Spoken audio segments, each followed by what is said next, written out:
한 주간 잘 지내셨습니까? 네. 저와 아내는 결혼을 하고 신혼여행을 캔쿤으로 다녀왔었습니다. 벌써 오래전 이야기인데요. 캔쿤의 대부분 이 호텔과 이 숙박 시설들, 리조트들은 그 숙박을 포함하여서 또 식사를 포함하여서 모든 가지고 있는 부대 서비스를 이용할 수 있는 올 인클루시브 그 서비스를 이용할 수 있게끔 하고 있죠. 저희가 그곳에 도착해서 그 서비스를 누리게 되면서 너무나도 신기하고 너무나도 기쁜 나머지 둘이서 그냥 너무나 좋은 시간을 잘 보냈던 기억이 있습니다. 그 중에 가장 좋았던 것이 무엇일까요? 저를 보시면 무엇을 가장 좋아했을 것 같으세요? 모든 식당에 가서 모든 음식을 마음껏 먹을 수 있는 것이 저한테는 가장 좋은 일이었습니다. 그래서 둘이서 너무나도 좋은 시간을 보내며 이 식당 저 식당 옮겨 다니면서 모든 음식들을 너무나 맛있게 먹고 있었죠. 그런데 어느 한 식당에 도착하자 저희들은 들어갈 수가 없었습니다. 왜냐하면 그 식당은 드레스 코드가 있어가지고 그 드레스 코드에 맞추지 않으면 그 식당에는 발조차 들여놓을 수 없는 상황이었습니다. 아무래도 휴양지고 저희가 이제 수영도 하고 해변에서 놀다 보니까 저는 수영복 차림이었고요. 아내는 해변가에서 이렇게 입을 수 있는 원피스를 입고 있었는데 그 식당에서 들어오지 못하게 하는 겁니다. 그래서 왜 그런가 해서 이렇게 봤더니 아내는 잘 차려입은 사람들이 아주 멋있게 식사를 차려놓고 맛있게 먹고 있는, 왠지 내가 입고 있는 옷하고는 다른 세상의 사람들이 그 안에서 지내고 있는 모습을 보게 된 것이죠. 그래서 저희는 얼른 숙소로 돌아가서 가지고 간 옷 중에서 최고의 옷을 찾아서 다시 골라 입고 바꿔 입고는 그 식당에 가서 결국 식사를 했던 기억이 있습니다. 여러분 혹시 이 식당이나 카페에 가셨을 때 여러분의 옷차림이나 여러분의 모습에 따라서 직원의 태도가 달라졌던 그런 경험이 혹시 있으신가요? 저는 한국에 있을 때 집 가까이 또 백화점이 있어서 백화점을 자주 가곤 했었습니다. 제가 백화점을 자주 갈 때 항상 옷차림은 두 가지였습니다. 정장을 하고 가거나 아니면 제가 좋아하는 운동복, 추리닝을 입고 백화점을 가는 일이 많았는데요. 너무나도 확연한 차이가 있습니다. 정장을 입고 가면요, 모든 매장에 있는 직원들이 앞에까지 나와서 자기 매장으로 들어오게끔 인사하며 친절하게 안내를 해줍니다. 그런데 꼭 추리닝을 입고 가면요, 사람이 왔는지 가는지 신경도 쓰지 않습니다. 그래서 피곤하고 싶지 않을 때는 백화점에 추리닝을 입고 가기도 하고요. 뭔가를 좀 잘 사고 싶은 날은 잘 차려입고 가기도 합니다. 이번에 또 반대로요. 우리가 누군가를 만날 때, 여러분이 누군가를 만날 때 그 사람의 외모나 그 사람이 가진 것 때문에 내가 속으로 이미 그 사람을 어떻게 판단하거나 그 사람의 이미지를 정해버렸던 그러한 때는 없으신가요? 내가 다른 사람을 보든 다른 사람이 나를 보든 대부분의 사람들은요, 우선적으로 우리가 눈에 보는 그 겉모습만을 보면서 판단하거나 그에 대한 반응을 보이기 시작합니다. 오늘 본문의 말씀은요, 이와 같이 이 실제적인 우리의 삶 가운데서 믿음을 가진 자들은 과연 이러한 상황 가운데 어떻게 행동해야 하는지, 실제적인 삶 가운데서 믿음을 가진 자들은 어떻게 이러한 상황 가운데 반응해야 되는지를 말씀해주고 있는 그러한 본문의 말씀입니다. 야고보 사도는요, 오늘 우리에게 이렇게 이야기합니다. 우리 1절의 말씀 함께 읽어볼까요? 형제 여러분, 영광스러운 우리 주 예수 그리스도를 믿는 성도답게 여러분은 사람의 겉모양만 보지 마십시오라고 이야기하고 있습니다. 바로 예수 그리스도를 믿는 믿음을 가진 사람이라면, 바로 성도라면, 하나님의 자녀라면 사람을 대할 때 외모로 취하지 말라는 이 권면의 말씀이죠. 우선적으로 하나님께서도요, 우리를 바라보실 때에 우리의 외모를 보지 않으시고 우리의 중심을 보시는 분이라고 직접 말씀해 주셨습니다. 여러분, 저를 한번 보시기 바랍니다. 사랑할 만한 외모를 가졌나요? 네. 감사합니다. 기대하지 않았던 대답인데요. 네, 저도 이번에 이사를 해서 사진을 정리하다 보니까 옛날 사진들이 많이 나왔어요. 지금도 젊지만 젊었을 때 사진들이 막 나왔는데 옆에서 키득키득 웃는 소리가 들리는 겁니다. 그래서 봤더니 제 와이프가 옛날 제 젊었을 때 사진을 막 보면서 웃는 거예요. 그래서 왜 이렇게 웃냐고 그랬더니 이 눈매 좀 보라고, 이렇게 싸나울 수가 없다고 그러면서 어떻게 이렇게 싸나운 눈매를 가진 사람이 지금은 그래도 이렇게 온화해졌냐고 그러면서 웃으면서 얘기를 하더라고요. 저도 뭐 많은 에피소드들이 있는데요. 제 인상이 그렇게 좋지 않아서 많은 오해들을 받았던 기억들이 참 많이 있습니다. 어디 가면 항상 이 외모로 통하여서 선입견이 생겨서 안 좋은 일들이 있었던 그런 추억들도 너무나도 많은데요. 하나님께서 저를 보시기에 어떠실까? 그런 생각들을 참 많이 했었습니다. 근데 우리 사무엘상 16장 7절의 말씀을 보면요, 하나님께서 이렇게 말씀하십니다. 여호와께서 사무엘에게 이르시니 그의 용모와 키를 보지 말라. 내가 이미 그를 버렸노라. 내가 보는 것은 사람과 같지 아니하니 이 사람은 외모를 보거니와 나 여호와는 중심을 보느니라 하시더라 라는 말씀이 있습니다. 이 말씀에서도 보듯이 하나님께서 말씀하실 때에 사람들은 그저 외모를 먼저 본다는 것이죠. 근데 하나님께서는 사람과 같지 아니하시고 그 사람들의 중심을 보시는 분이라고 말씀하고 있습니다. 또한 예수님께서 우리 가운데 오신 모습을 우리가 기억해 보면 어떠한 모습으로 오셨나요? 예수님께서는 우리 가운데 가장 낮고 천한 말구에 오시면서 가장 낮은 모습으로 오셨습니다. 가장 높으신 분이 이 땅 가운데 가장 낮고 천한 곳으로 오신 것이죠. 이 예수님께서 우리 가운데 오신 모습을 외적으로만 따지고 본다면요, 정말 보잘것없고 내세울 것이 하나도 없는 그러한 모습으로 우리 가운데 오셨습니다. 이러한 이유들을 우리가 생각해 볼 때 하나님의 자녀이며 예수 그리스도를 따라가는 우리들은 그 누구도 겉모습과 이 외모만 보고 그 사람을 판단해서는 안 되는 것입니다. 우리 가운데 나타나야 하는 행동하는 믿음의 삶은요, 외모를 바라보는 것이 아니라 본질을 바라볼 수 있어야 하고, 차별하는 것이 아니라 사랑으로 품는 그러한 삶을 우리가 살아내야 하는 것입니다. 그러하게 야고보는요, 오늘 말씀 2절로 4절의 말씀을 통하여서 구체적인 예를 들면서 사람을 외모로 취하지 말라는 이 권면의 말씀을 하는 이유에 대해서 우리 가운데 설명해 주고 있습니다. 우리 2절로 4절의 말씀을요, 우리말 성경 버전으로 한번 우리 함께 다시 한번 읽어보겠습니다.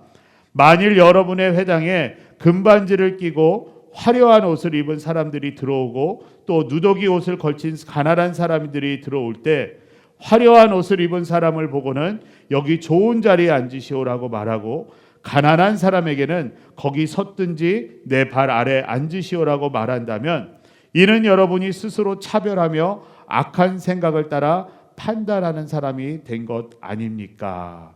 라고 말씀합니다. 여러분 한번 생각해 보시기 바랍니다. 우리 지금 좌우에 옆에 계신 분들 한번 바라보세요. 어떤 옷을 입으셨나요? 네, 너무나도 이쁜 옷들을 잘 입고 오셨죠.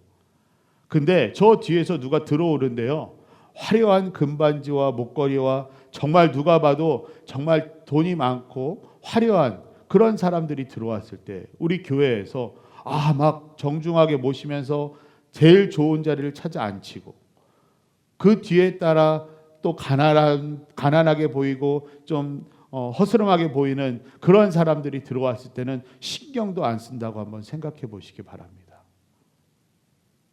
그러한 모습들이 교회 안에서 일어난다고 한번 생각해 보시기 바랍니다. 제가 이 말씀과 관련해서 참고 자료들을 이렇게 찾아보니까요, 실제로 이 당시에 이 교회 안에 그러한 모습들이 있었다는 거죠. 예배당에서 교인들이 금반지를 끼고 들어오고 좋은 옷을 입고 들어오면 여기 좋은 자리에 앉히려고 사람들이 막 안내를 하고요, 친절히 대해주고, 그런데 일하다가 온 더러운 옷들을 입고 오거나 가난해 보이는 사람들에게는 신경도 쓰지 않는 모습이 바로 이 당시 교회 가운데 실질적으로 이루어지고 있었다라고 자료들은 기록하고 있는 것을 보게 됩니다. 교회 안에서 부자와 가난한 자를 차별하고 있고 눈으로 볼 때에 대접받을 만한 사람과 대접하지 않을 사람을 판단하고 있었다는 것이죠. 오늘의 말씀 표현 그대로 그들은 사람을 외모로 겉모양으로만 취하고 있었던 것입니다. 교회 안에서는요, 성도 간에 관계를 맺어갈 때요, 그 어떠한 일이 있어도 상대가 소유하고 있는 돈이나 재물의 많고 적음 또는 잘생겼거나 못생겼거나 이러한 것들이 그 사람을 판단하는 기준이 되어서는 안 되는 것입니다. 그러한 차별과 판단은요, 오늘 말씀에 기준하면 최고의 악이 되는 것입니다. 예전에 어느 한 분이요, 다니는 교회를 자랑하는데요, 저도 목사로서 성도들이 밖에 나가서 우리 교회를 자랑하면 너무나도 좋지요. 어느 한 성도분이 자기가 다니는 교회를 자랑합니다. 그 교회의 자랑은요, 어떠한 교회의 비전과 사역과 목사님의 은혜로운 말씀이나 찬양이 아니라 우리 교회의 성도들의 교육 수준을 자랑하고 있는 것이었어요. 그리고 소득 수준도 높음을 자랑하고 있었습니다. 그러시면서 우리 교회는 대부분이 대학 교수들로 성도들이 구성이 되어 있고, 그리고 의사나 변호사들이 얼마나 많은지 이 성도들이 모두 다 고학력자라는 거예요. 그러면서 수준도 높고 헌금도 많이 해서 재력가들이 많다는 그런 자랑을 내놓는 그런 이야기를 들은 적이 있습니다. 물론 교회 안에 그러한 분들이 많으면 너무나도 좋죠. 하나님께서 맡기실 사역들이 너무나도 많고 교회가 할 수 있는 일이 너무나도 많을 것입니다. 자랑할 만하죠. 그런데 그분의 자랑 가운데는요, 그 자랑 뒤편에는 수준이 맞지 않는 사람들은 우리 교회에 올 수 없다라는 그런 뉘앙스가 깔려 있었습니다. 이 정도 안 되면 우리 교회에 못 나와, 이런 마음으로 자랑을 하고 있는 것이었죠. 우리가 성경을 살펴보면요, 예수님을 포함하여서 모든 선지자들이나 사도들도요, 모두가 부유한 자나 지식층의 엘리트층이 아니었습니다. 그러나 그들은 다 하나님 앞에서 존귀한 자들로 쓰임을 받았고요, 그리고 하나님 안에서 인격자들로 세움을 받았고요, 믿음의 선진들로서 지금까지 우리들에게 믿음의 도전을 주고 있는 그러한 인물들로 쓰임받았고 기억되고 있습니다. 그러기에 야고보는 5절부터 10절의 말씀을 통해서 주 예수 그리스도를 믿는 믿음을 가진 자는 바로 사람을 외모로 취하지 말아야 될 구체적인 이유 3가지를 우리 가운데 말씀해 주고 있습니다. 가장 먼저 첫 번째 이유는요, 하나님께서는 가난한 자를 택하셨다라는 것이죠. 야고보는 이와 같이 말씀합니다. 5절 말씀 우리 함께 읽겠습니다. 하나님은 세상의 가난한 사람들을 택하여 믿음에 부요하게 하시고 자기를 사랑하는 사람들에게 약속하신 나라를 그들이 소유하게 하지 않았습니까? 아멘. 먼저 여기서 가난한 자라는 표현이 나오고 있는데요, 이 가난한 자라는 표현은 단순히 경제적으로 어려운 사람들을 이야기하는 것이 아니라 그 마음이 가난하여서 하나님만을 의지하며 바라보는 자들까지 포함하고 있는 그러한 표현입니다. 마치 우리가 마태복음 5장 3절에서 기록된 말씀과 같이 심령이 가난한 자는 복이 있나니, 거기서 사용된 표현과 동일한 표현인데요, 하나님을 향하여서 간절한 마음을 갖고 있는 자들, 또 어려움 가운데 있는 자들을 포함하는데, 우리 하나님은요, 하나님의 일을 행하실 때 이 세상의 기준과는 반대로 작고 연약한 자들을 들어서 사용하신다는 것이죠.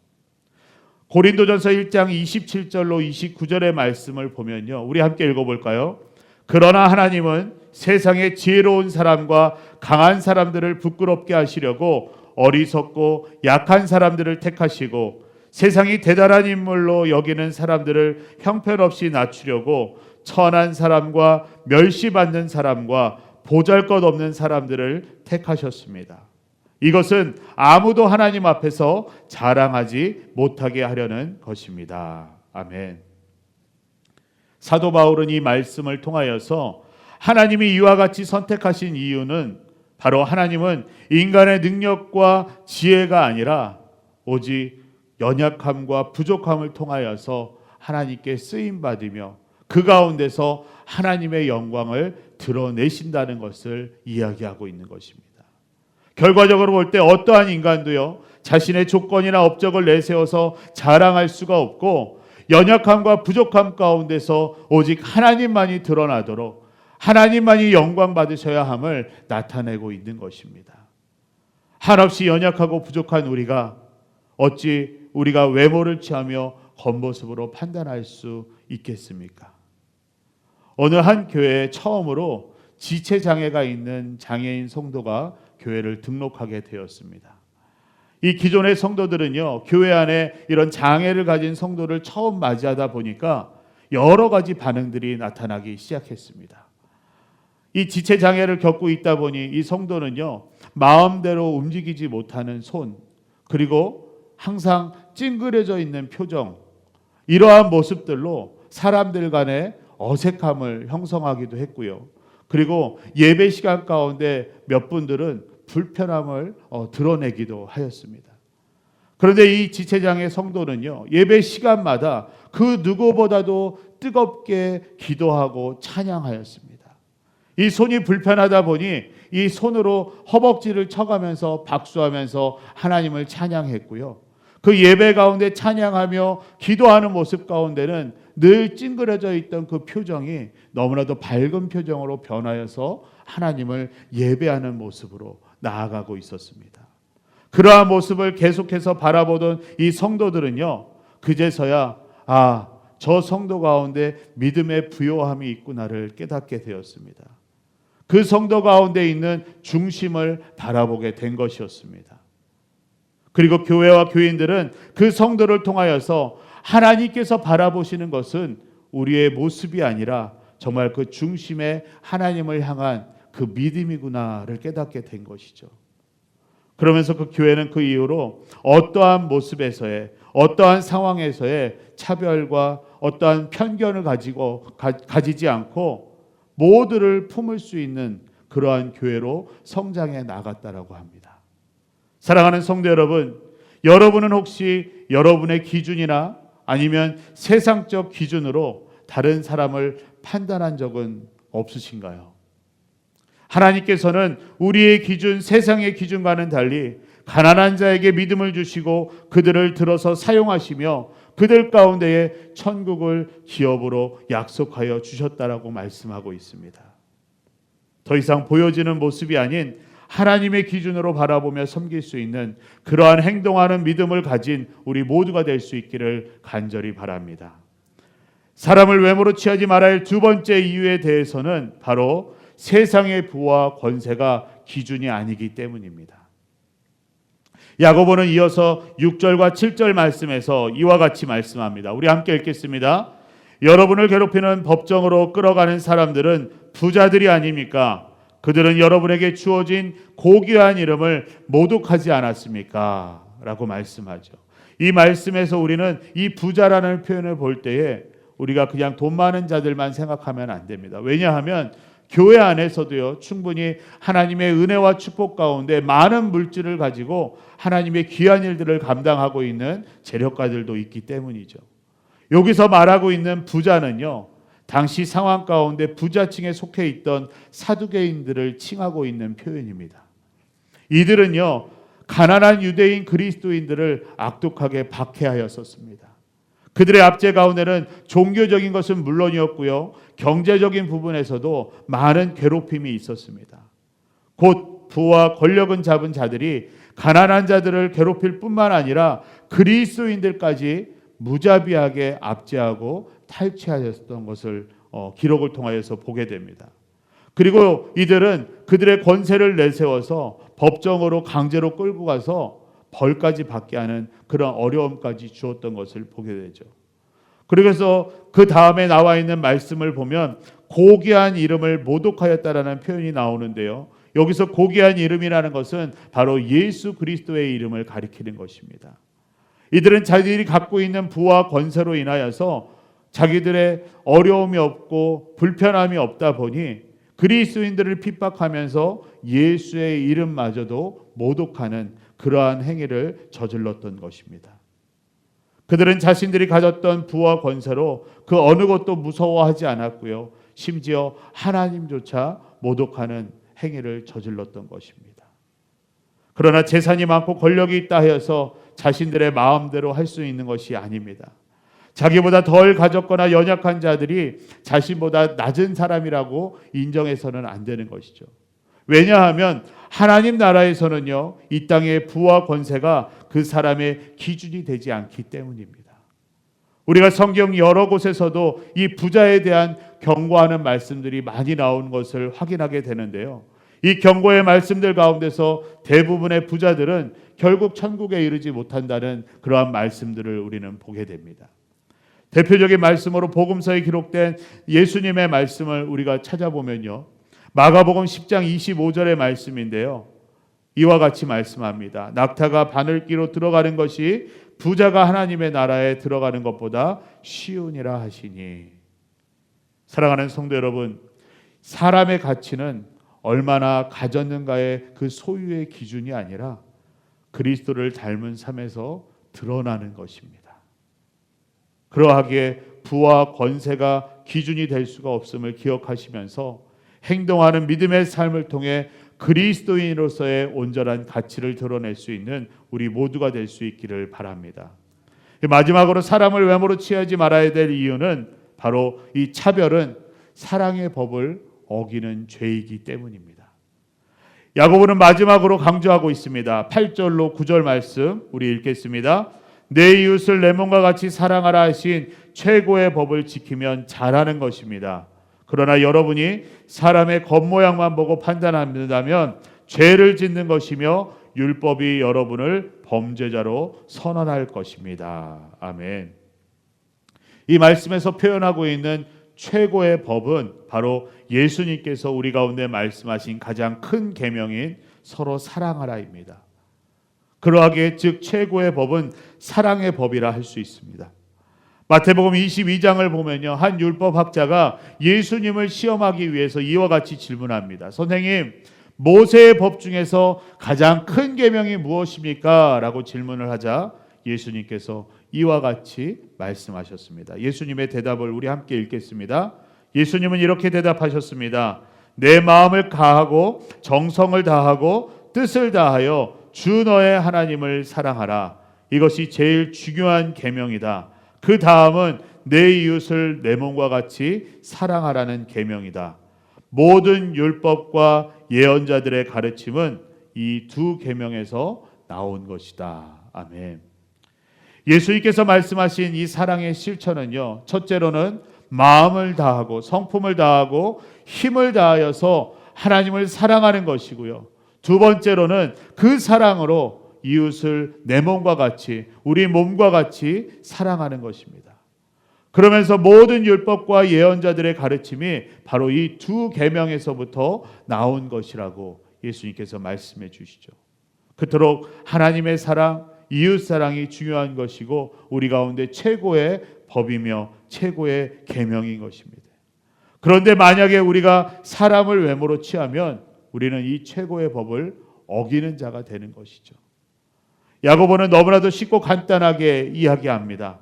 우리가 사람을 외모로 취하면 정죄를 받을 수밖에 없는 것은 바로 우리가 모든 율법을 지켰어도 그 율법과 계명의 근원이 되며 최고의 계명인 이웃사랑 그 하나만 어긴다 해도 우리는 모든 것을 범한 자가 된다는 것이라고 이야기하고 있죠. 즉 외모를 취하여서 차별을 하는 것은 단순한 실수나 태도의 문제가 아니라 하나님의 사랑의 법을 우리가 거스리는 것입니다. 어느 한 주일날 아침에 미국의 한 교회 이 계단 아래 노숙자가 구걸을 하고 있었습니다. 이 노숙자는 언제부터 씻지 않았는지 멀리서도 냄새가 났고요. 그리고 가까이 다가갈수록 너무나도 남루하고 좀 너무나도 그 더러운 모습을 보게 되었습니다. 예배를 드리러 이 계단으로 올라오는 성도들은 그 누구도 가까이 할 수가 없었고요. 그리고 심지어 그 사람을 피하여 가며 또 뭐라고 하면서 지나가는 성도들도 많았습니다. 특별히 이날은요, 이 교회에 새로운 목사님이 부임해서 오는 날인데 성도들의 걱정이 이만저만이 아니었습니다. 교회 앞에 평소에는 있지도 않았던 이 노숙자가 왜 저기서 자리를 하고 있으면서 이 교회의 이미지를 이렇게 나쁘게 만들고 있는가, 사람들이 생각하면서 지나갔습니다. 예배 시간이 되자 뒤에 있는 예배당 문이 열리면서 그 노숙자가 예배당으로 들어오는 것입니다. 그리고 그는 가운데 길을 쭉 걸어서 이 앞에까지 나오고 심지어 이 강대상 이 설교단까지 이 노숙자가 올라왔습니다.